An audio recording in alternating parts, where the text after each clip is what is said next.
Okay, so now we're going to go ahead and get started with Chapter 5. In this video, we're going to go through Section 5.1.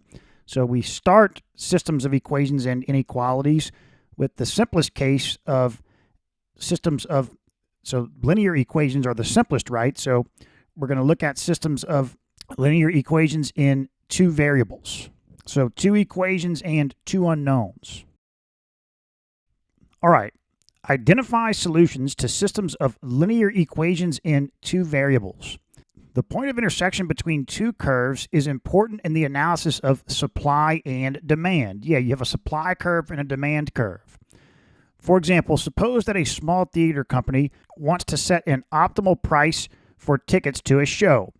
If the theater sells tickets for $1 each, there would be a high demand and many people would buy tickets. However, the revenue brought in would not cover the expense of the show. Therefore, the theater is not willing to offer or supply tickets at this low price. If the theater sells tickets for $100 each, chances are that few people would buy tickets. The demand would be low. In an open market, the price Y of an item is dependent on the number of items X supplied by the producer and demanded by the consumers. Competition between buyers and sellers steers the price towards an equilibrium price. This is the point where the supply curve and demand curve intersect. Yeah, so personally, I've been working on starting an Amazon business, selling like sports training products. And yeah, it's clear that, you lower the price a little bit and it converts at a higher rate. There's the people that convert means that the people that click on the Amazon listing, and so there's a certain number of people that click on the listing, and you take the ratio of the people that actually end up buying the product divided by the number of people that clicked on the product. If you lower the price a little bit, in general, it's clear that the conversion rate goes up. More people end up buying it. It's just natural, right? Now there are other factors, and this isn't a business course here, but in general, that's the way it works. I could absolutely lower the price on the products I'm trying to sell on Amazon, and they're just going to start selling a lot faster. But the problem is the revenue goes down, and so when you think about the expenses of the product, it's not, it's nice that it's selling, but you can only go lower the price so much, right? And same idea, it's really nice when you raise the price and it's still selling, and that's great, but it just doesn't sell as rapidly, as efficiently, because the idea is people clicking on the listing, you have to pay for those sponsored slots, you have to pay per click advertising, and so if more people are clicking but not as many are buying when they click, then that's great that you're making more revenue per sale, but all of a sudden the expenses of the cost per click advertising are catching up with that, and if you drop the price, you're selling a lot more, but you're not making as much revenue. So you can, the idea is, and again, this isn't a business course, but you could make like a demand curve and a supply curve. The supply curve is how many you sell. The demand curve is how many are people willing to buy in like a certain period, let's say. And the idea is you have two separate equations here, and in this case, they're linear, both are linear, and we want to find the number of tickets and the corresponding price that is the solution to both the supply and the demand curve equations. And graphically, we can see that it's where the point where these two linear functions meet, right? So that's the graphical illustration of this, right? Solving two equations at the same time. It's where those two functions cross. And why is that? Because if you plug this number of tickets sold and this price into both equations, it's going to solve both equations. But if you're not on this point, let's say we're here, whatever this number of tickets are and price is, then it's going to solve this it'll be a solution to this equation, but not this equation. So we're trying to get the optimum price to sell at, and this is a really simplified case. Again, this is not a business course, but to get the optimum price to sell at, because this doesn't even take into account, like for my Amazon example, this isn't really taking into account the pay-per-click advertising. I mean, I guess it would if you kind of factor that into the supply and demand curves, kind of in the background, but to come up with the optimum price and number of tickets to sell, which really, I guess you could sell as many tickets as you want until you fill up the theater. But, so and from that perspective, you're just looking for the perfect price to sell at. That would maximize the profit, right? So you want to factor expenses in here, but yeah, the idea is what price do you choose? And once you choose a price, you choose a number of tickets. And so that's going to be where the supply and demand curves meet. So you need to solve this system of it's two linear equations and two unknowns. And right, because like here's an example. Here's the supply curve function and the demand curve function. X is the number of tickets sold. Y is the price. This is what you're trying to solve.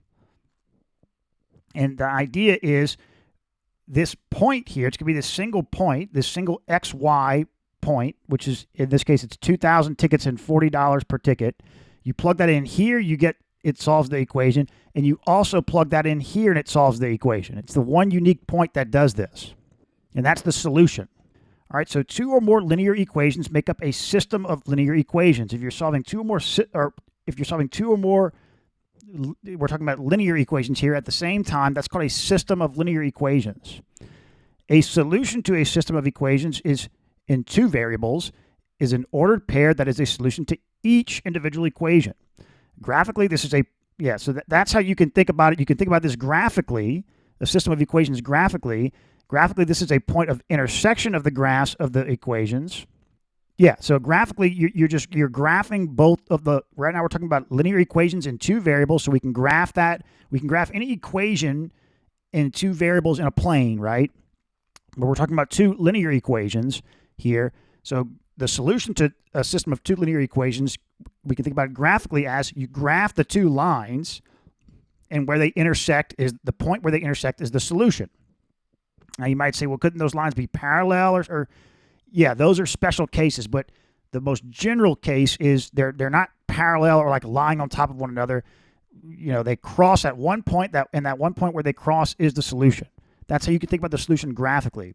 You can think about the solution algebraically in that it's this point, this xy here, it's 2,000, 40, this point, right? Because there's two variables. And you plug that point, that xy point, into the first equation, it solves it, as well as you plug it into the second equation and it solves it.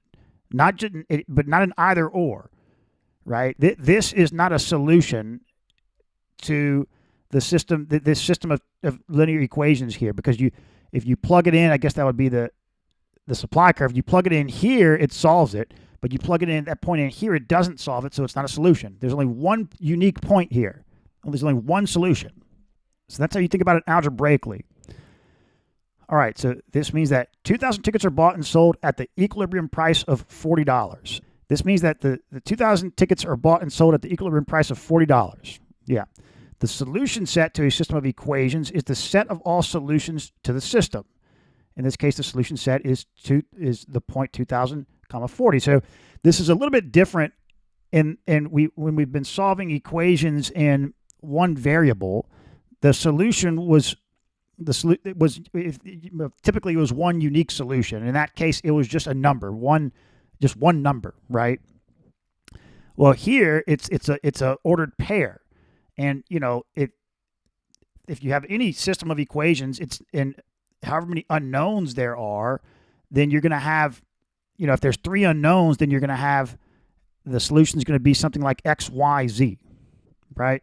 Or it's going to be, so the solution to a system of equations, however many variables each of the equations has, the idea is you're going to be plugging in like, a number for each one of those variables into each one of the equations, and it's going to be that exact same group of numbers, right?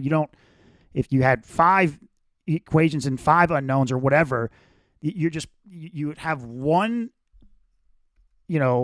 X, Y, Z, A, B, a group of numbers, and you would plug that same exact group into each one of the equations, and it's a solution to each one of those. You don't change the numbers up going from equation to equations. It's that same group of numbers. And that's set to solve the system of equations. And, you can still kind of think about here, just to give you a foreshadowing of, okay, we could, if we had 3 equations and 2 unknowns in each equation, well, yeah, I mean, you could potentially think about that. We get something like this, right? So, but again, we're not getting into that in this algebra course. We're just sticking with symmetric systems, the same number of equations and the same number of unknowns. In linear algebra, you dive into those non-symmetric systems. All right, determining if an ordered pair is a solution to a system of equations. Yeah, so how would you check to see is this a solution to this system of two linear equations and two unknowns? Well, you just plug the point into each of the equations, and same here. So I think that's pretty obvious how that works. So okay, here they plug in 1/2 for x minus 5 for y into the first equation. It satisfies the first equation. You get 2 is equal to or minus 2 is equal to minus 2. That's true. They plug it into the second equation. They get 17 is equal to 17. So that's a solution. They do the same thing here. And if we look up here, it satisfies the first equation, but not the second. So it's not a solution. All right. So now it says the lines from example 1 are shown in figure 5.2.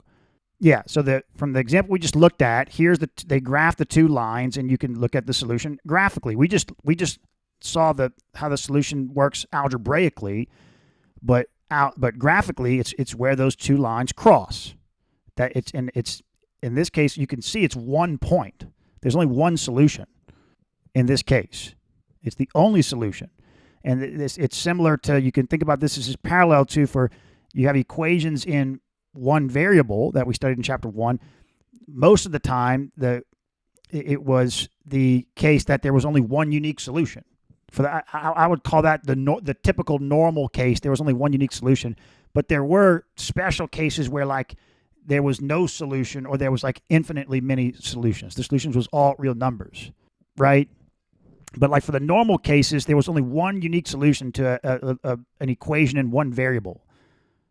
Well, at least a linear equation in one variable. There was other equations that you could have, like a quadratic equation could have two solutions.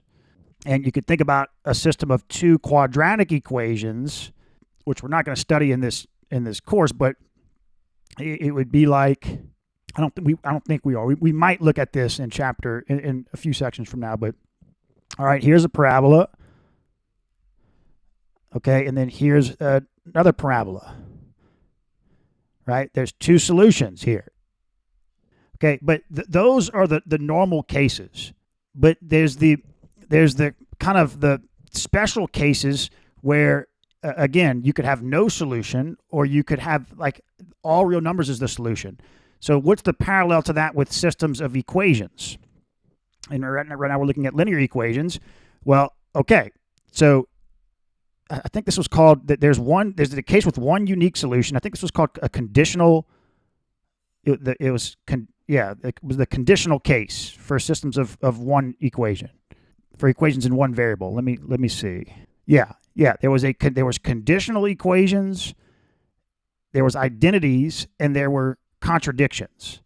A conditional equation was just like x is equal to 5, which is the case here. It would be like a quadratic equation where they intersect just at, or a system of quadratic equations where they intersect just at two spots, or a system of linear equations where they intersect at 1 point. That's the more common scenario. But then there was the identity where you solved the linear equation in one variable, and you got something like that, which meant that no matter what x value you plugged in, it would be a solution. So the solution was all real numbers. Well, the case for the parallel here is you could have the case where the lines are parallel, and they and not just parallel, but they also lie on top of one another. And you might say, well, don't you have to have the same equation to do that? No, not necessarily. So here they've got x minus y is equal to minus 1, and then the other equation is 2x minus 2y is equal to minus 2. It's the same equation, just multiplied by, the whole equation is multiplied by a constant, right? So it's technically not the same equation, but it's just one equation is multiplied, the entire equation is multiplied by a constant. And so there's infinitely many solutions. No matter what xy pair you plug into both of these, xy pair, it's going to be a solution to the system. All right, now the contradiction parallel is as shown here. You have two parallel lines that aren't on top of one another. And so that would be they have the same. If the idea here is, let's say you put each of these linear equations in slope-intercept form, then they would have the same slope. Another way to look at it is that one is just a vertically shifted version of the other, right? Like the parallel to this with a system of quadratic equations would be, okay, there's the first equation, and then the second equation is just this shifted up, right? Well, they're never going to intersect. And why won't they intersect? Because every single, like if this is the original curve, or this is you have the points x, y on the first equation. Well, on the second equation, the points are x, y plus 5, right? They'll never intersect, okay? And so it says, let's see, let's look here. If a system of linear equations represents the same line, then all points in the common line satisfy each equation. Therefore, the system has infinitely many solutions. In such a case, we say that the equations are dependent. All right, so we're not going to use the term identity here. What we're going to say instead is that means the equations are dependent. If there's with any system of equations, if there's infinitely many solutions, then the idea is the equations are dependent. All right. If a system of linear equations represents parallel lines, then the lines do not intersect, and the system has no solution. In such a case, we say that the system is inconsistent. All right. Now, if a system of linear equations represents intersecting lines, then it has exactly one solution, which is the more common case. All right. Now, how do you solve systems of linear equations? What's the general procedure? Well, there's two methods, and which one you use, it's up to you. It's both of them are really easy. But the first method is the substitution method. So here's the steps, but let me just go ahead and explain this to you. You know, it's pretty straightforward. All you're going to do is so we've got this system here. Okay, we want to solve this. You're going to take either one of the equations, whichever one you want, and solve explicitly for one of the variables. So, you know, you could do this, you could do however you want, but like, I guess to make it easiest, like to make it the simplest, we look and see this y has a coefficient of 1, so we can take this equation and solve for y most easily. So y is equal to 5, subtracting 4x from both sides. And, you know, we don't have to deal with any fractions here. Like we could have solved for y. We could do this and solve for y here. That's completely fine. But then you're going to have fractions, which is, you know, not ideal, but you can do it if you want. So, okay, so we solve for y here, and now we're going to plug y into here, into the other equation. And what happens is you end up with, in that case, a linear equation in one variable. So minus 5x minus 4, and then we plug in y. 5 minus 4x is equal to 2. And so now this is a linear equation in one variable. We know how to solve this. So minus 5x, so we got minus 20 plus 16x is equal to 2. Minus 5 plus 16 is 11x. Adding 20 to both sides, you've got 22. Now dividing both sides by 11, x is equal to 2. Okay, so now that we know that x is equal to 2, we can just come back to what we started with here and plug in 2 for x. So 4 times 2 is 8. 5 minus 8 is minus 3, so y is equal to minus 3. There's the solution. Okay, so that's the substitution method. The other method is called the addition method. So they say consider this system of linear equations, and what they're saying is, well, since if we were going to do the substitution method, we would look for a coefficient of 1 in front of one of the variables in either of the equations, but that's not the case here. And so they say let's do the addition method. But again, you could, if you wanted to, you could use the substitution method here. It's not a problem. And you could have used the addition method with the example we just did. But I guess that's one way to look at it, since we don't want to deal with fractions if we don't have to, and there's no coefficient of 1 in front of any of these variables. So maybe we want to use the addition method in this case. What we're going to do is, to solve it with the addition method, we're going to add these two equations, or subtract. You can do whatever you want. And the idea is we want to, so if we added these two equations, and actually let me write this over here. So, okay.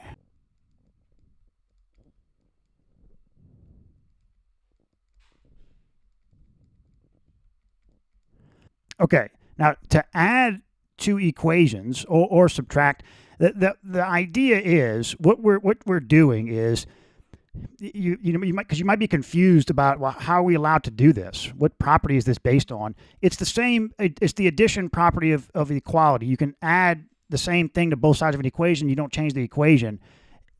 What we're doing is, it's like, okay, let's say we're starting with this equation here. Let's add 1 to both sides.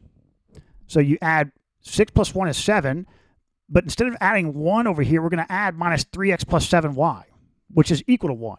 You see that so it's the addition property, and you can look at that the other way around, like we're adding 6 to both sides here. And all we're in actuality, all we're really doing is this. We're saying 5x minus 4y plus minus 3x plus 7y is equal to 6 plus 1. That's what we're doing when we say we're adding two equations. Or I could make this a subtraction and make this a subtraction. Okay, but the way you'll see it done, though, more kind of an easier way, is you add them like this, add or subtract, and you put an addition, and we say, okay, 5 plus negative 3x is 2x, minus 4 plus 7 is positive 3, and then 6 plus 1 is 7. Okay, and because you could look at it like we added 1 to both sides of this equation, or we added 6 to both sides of this equation. We haven't really changed either equation, right? If whatever xy pair satisfies this equation is going to satisfy either one of these equations. All right, but the issue is we can't do anything with this, right? How are we going to solve this? This is we have one equation, two unknowns. And so what you do is, if you're gonna try and solve this system here by adding or subtracting the two equations, you want to multiply one or both of these equations, the entire equation, by a constant, and to get the coefficients on one of the variables that they're the same, so that when you add or subtract, you eliminate one of the variables, and then you're left with an equation, one variable, linear equation, one variable. And you can do this because, again, if we multiply this entire equation by a constant, we haven't changed both sides. We haven't changed the equation, right? The equality. So, okay, what we can do is let's multiply this times this equation by 3 and this equation by 5, and we'll get a 15x on both of these. So if we do that, we've got 15x. 4 times 3 is 12y is equal to 6 times 3 is 18. Multiply the bottom equation by 5. We've got minus 15x plus 35y is equal to 5. Okay, now we're going to add these two. But like you could do it if both of these were positive 15, you'd subtract the two. So, okay, the 15x's go away. And then you've got minus 12y plus 35y. That's 23y. And 18 plus 5 is 23. So y is equal to 1. And so now we can just use any equation we want. Just plug the y in. So if we come back over here, 7 times 1 is 7. 1 minus 7 is minus 6. Minus 3x is equal to minus 6. That's x is equal to 2. And that's the solution. And just to show you, if we come back here, this was 2x, what was it? Plus 3y is equal to 7. Plug in x is equal to 2. Plug in y is equal to 1. 7 is equal to 7, you see? This was an equivalent equation, but this xy pair was the main idea is it solves this. All right, it is important to write the individual equations in a system of equations in standard form so that the variables line up. Also consider clearing decimals or fractions within an equation to make integer coefficients. Yeah, that's typical. You don't have to do this, but it's typical practice for these types of problems to, so okay, like we want to solve this system of equations here. Well, it's to do that, it's good practice to like expand it all out, separate all the variable terms out, put the constant terms on one side, the variable terms on the other side, and kind of like line it up vertically. And then also they say that if you can clear decimals or fractions, so you could clear a decimal, like if you had 0.2, well, that's 2/10, right? Which is 1/5. So you can write a decimal as a fraction and then clear it. So they're saying here, like, why don't we multiply this by a common denominator to clear the fractions? Because you multiply the entire equation by something, you're not changing the equation, right? So we can multiply this by entire equation by 10.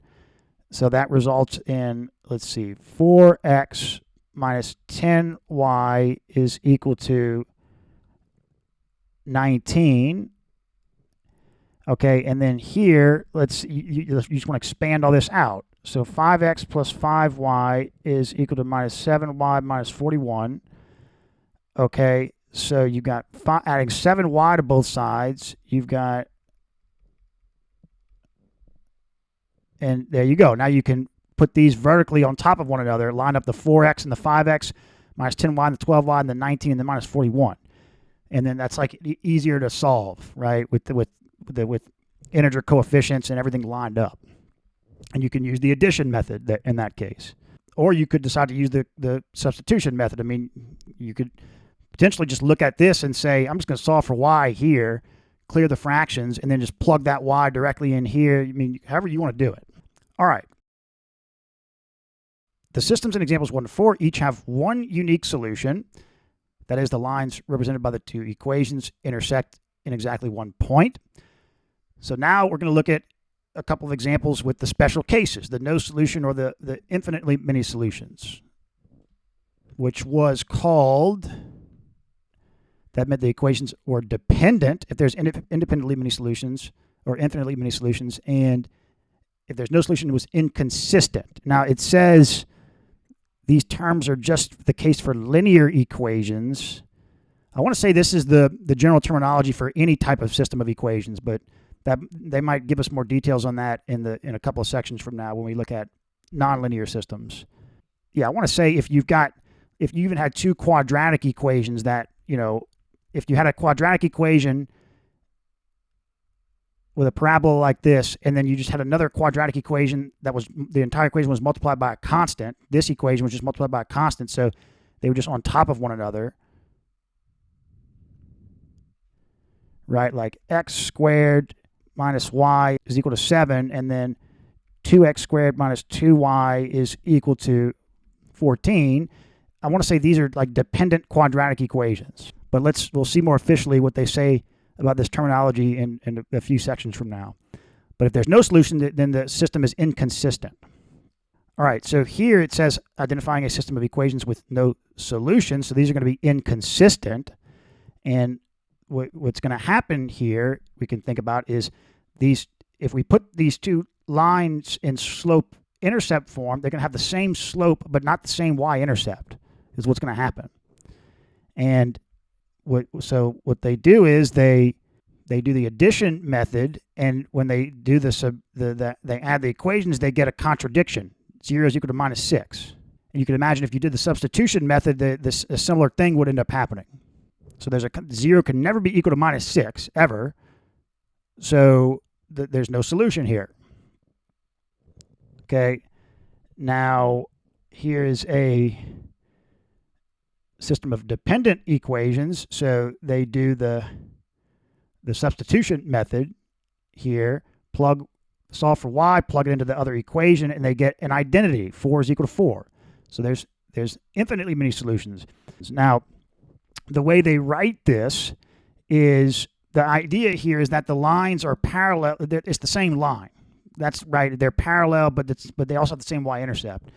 And so instead of writing, because if we come back here, this no solution case was just written no solution, like this, right? The null set.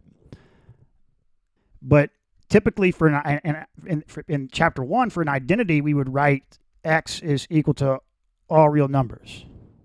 Well, we can't really do that here, right? Because it's like ordered pairs are the solutions. And so what they do is they say, so, okay, is reduced to, therefore the two original equations are dependent versions of the same line. The solution set consists of an infinite number of ordered pairs that fall on the common line of intersection. Therefore, the solutions are ordered pairs of the form. So yeah, what you would do is you're going to have, in these cases, it's just going to be the same equation, but multiplied by some constant, right? So what you can think about is, to write this as a solution, you could take that common line, solve for y with a coefficient of +1, and remove any constant factors except when you're left to where you're left with just integers, right? So you could write this as 2y is equal to 4x minus 2, or no, it would be, that's how you would, right? You could write it that way, but why not divide out of 2? Put the most simplified form of this line, and that's the solution, right? Any xy point on that line is a solution. So that's how you want to write the solution when you have an infinite number of any ordered pair. But it's not. See, what's confusing here is we have a number line, right? The number line. Well, when we have an identity for a system, for a equation in one variable, we say x is equal to all real numbers. So it's any number on the number line, right? Well, when it comes to ordered, we're not going to say, if we said all, we can't just say all real numbers here, because when you think about ordered pairs, well, it's not any ordered pair is a solution, right? That's what's a little confusing. You can't just plug in any ordered pair, and I might not have been explicit about this a few minutes ago when we were talking about the infinitely many solutions. It's not any ordered pair, right? If we come back, it's any ordered pair that's on a certain line. So if you plug this in, what happens? Well, it's not a solution to either of the equations, right? So in these cases, you need to specify the line you're talking about. Okay. The solution set is this line is where x is any real number. Yeah, x can be any real number as long as it's, with this constraint on that line. That's called the general solution to the system in the previous example. By varying the value of x, we can produce any number of specific solutions to the system of equations. Yeah. Notice that the solution falls on the common line of intersection as expected. Right. We should also note that the general solution to a system of dependent equations can be written in a variety of forms. For instance, the solutions to the system in the previous example fall on the line y is equal to 2x minus 1, but you could solve for x and write it this way. You can write it kind of any way you want. You could pick a y, and based on that y, that sets what x is, as opposed to the other way around. All right, now what about systems of linear equations in real-life applications? So when solving an application involving two unknowns, sometimes it is convenient to use a system of two independent equations. Okay, so yeah, obviously it's any kind of word problem where you have to solve for two unknowns, right? So like you're solving for two unknowns, but you've got two scenarios that relate those unknowns, but those scenarios are coupled, right? They both need to be true at the same time. So, okay, an application involving mixtures. A hospital uses a 15% bleach solution to disinfect a quarantine area. How much 6% bleach solution must be mixed with an 18% bleach solution to make 50 liters of a 15% bleach solution? Okay, so let's read this again slowly here. A hospital uses a 15% bleach solution to disinfect a quarantine area.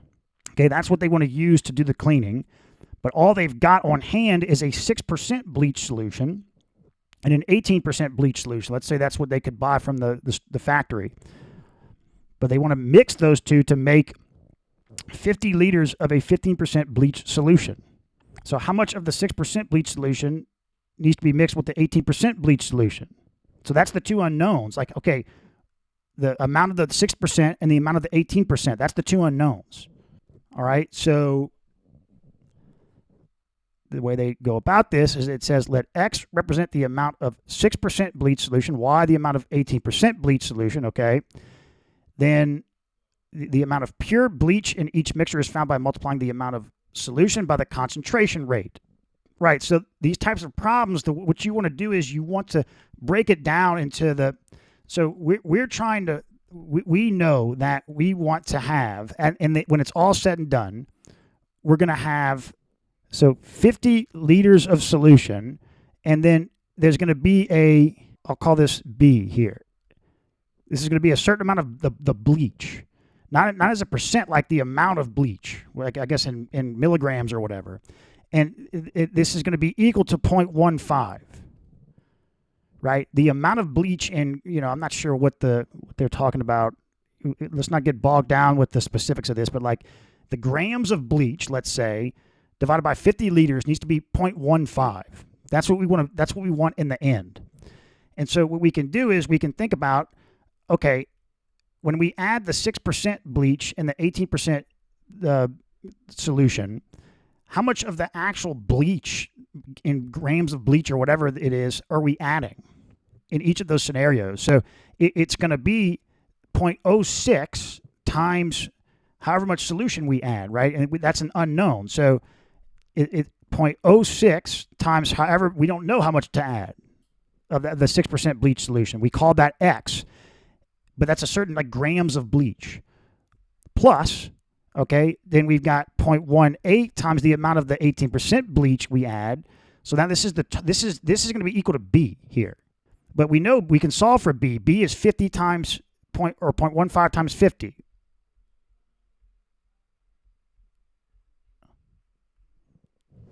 Right? So, okay, cool. We've got that. That's great, but that's only one equation that relates the two variables.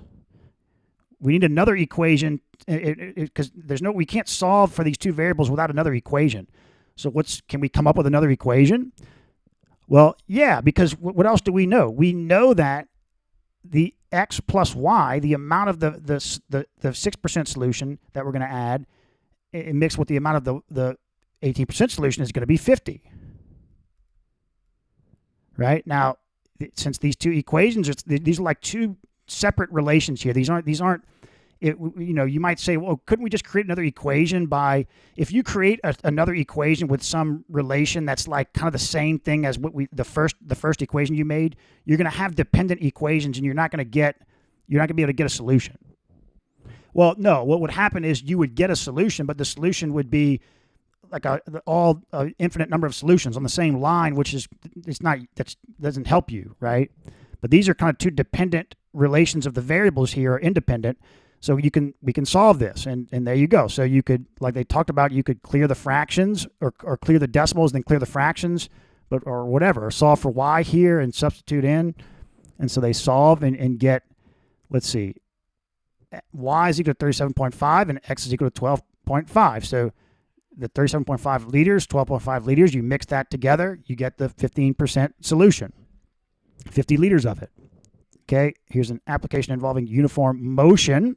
A riverboat traveling upstream against the current on the Mississippi River takes 3 hours to travel 24 miles. The return trip downstream with the current takes only 2 hours. Find the speed of the boat in still water and the speed of the current. So we're solving for two unknowns here. That's if you're solving for more than one unknown for a certain word problem, you might consider having to solve a system of equations. Now, it might be the case that there's enough information to where you can actually create equations in one variable and solve them that way and get all the unknowns you need. But there's other situations where it's like the unknowns are coupled together. And so you have to create two or more relations between those variables and solve them at the same time. Like, this constraint needs to happen as well as this other constraint needs to happen. Like we solved examples in previously in chapter 1, or all the word problems we've been doing. There's been, if you think back, there's plenty of example problems we've worked, word problems where we were getting multiple unknowns in one question. It just wasn't the case that we didn't have to solve any system of equations. It wasn't the unknowns weren't kind of coupled together. The idea is that it's the situation where you've got multiple constraints that need to be again, they're like coupled together. Like here, you needed both with the bleach here. If it didn't matter how many liters of bleach we had, as long as if all we wanted was a 15% solution, it didn't matter how many liters we got. Well, then we could solve. We didn't need to solve a system of equations. We could have solved for just, okay, how much bleach do we need to add, and we could have picked the final amount of solution. It didn't matter, right? But in the case where, okay, it needs to be, the final mixture needs to be this amount of bleach, or this percentage of bleach at this number of liters of solution. That's kind of two constraints that are coupled together, right? So here we're trying to find the speed of the boat and the current. So they say that B be the speed of the boat, C be the current, and they give us two separate scenarios here. It takes 3 hours to travel 24 minutes upstream, and downstream it takes only, or 3 hours to travel 24 miles, and then downstream it takes only 2 hours to travel that same 24 miles. But what happens is, though, this is a good example here. We wouldn't need to solve a system of equations if it wasn't the case that the speed of the boat and the current were like coupled together. Well, yeah, the speed of the boat, and B is the speed of the boat in still water, right? Because when you think about the distance is equal to rate times time formula, the rate in this case is the literal speed of the actual boat in the water, and that's a coupling between the current and the speed of the boat in still water, right? If these two variables weren't coupled together like that, you could solve one equation, a linear equation in one variable, and then go solve another linear equation in one variable and get the two answers. But since they're coupled together, you're going to have to solve them as a system. That's kind of what, I don't know if I said that right. I don't know if I explained that right here, but the amount of bleach in grams is based on an addition of the two unknowns. And the total number of liters is also based on like another type of addition.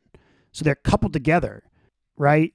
If they weren't coupled together like that, if it was like you could find the amount of bleach that you needed to add without having to consider from one solution kind of independently from the other solution, then you could have a situation like we've solved previously where you're just solving separate linear equations or whatever in one variable to get multiple unknowns. But for these cases, you have to use a system. So if we come here, so distance is equal to rate times time. So that's 24 miles is equal to the boat in still water minus the current, because you're going upstream, the current speed, times 3 hours. Now going downstream, the current adds to the speed of the boat times 2 hours. This is the same distance. So there's your two equations and two unknowns, and then they solve them, and they get the current is 2 miles an hour and the speed of the boat in still water is 10 miles an hour. All right, here's the last example. A lawn service company has fixed monthly costs of $500 and variable costs, labor, gasoline, depreciation of $40 per lawn. If the service charges $60 per lawn, right, a cost function representing the cost to the company to service X lawns per month. Okay, so the cost function would be the fixed cost plus the variable cost. So 500 plus 40 times X, right? Because the cost function depends on the amount of the $40 per lawn. That's the variable cost. So there's the cost function. All right, write a revenue function representing the revenue to service X lawns per month. So 40 times X. Or no, it would be, that's the cost. They charge $60 per lawn, so it's 60 times X. Okay, determine the number of lawns that must be serviced in a month for the company to break even. And so that you just set the cost function equal to the revenue function and solve, and that's just a linear equation in one variable. So I'm not sure why this was given as an example here. We didn't have to solve a system. And we've done problems like this before, so I'm not sure why they're giving us this. Okay, it says, notice that the result of example 9 is found by solving the system of equations found in parts B and C. Okay, I see.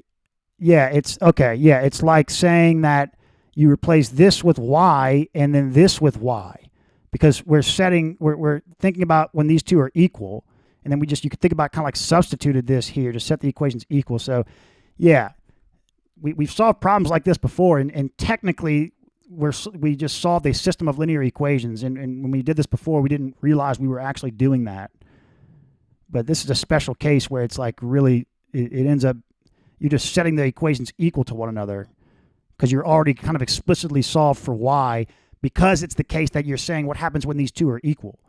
In actuality, this is like y1 and y2, right? But for the case where you want to solve where the y1 and y2 are equal, it turns into a system of linear equations that's already kind of nicely laid out to where they're both solved explicitly for y, so you just set them equal to each other. Okay, let's work some example problems.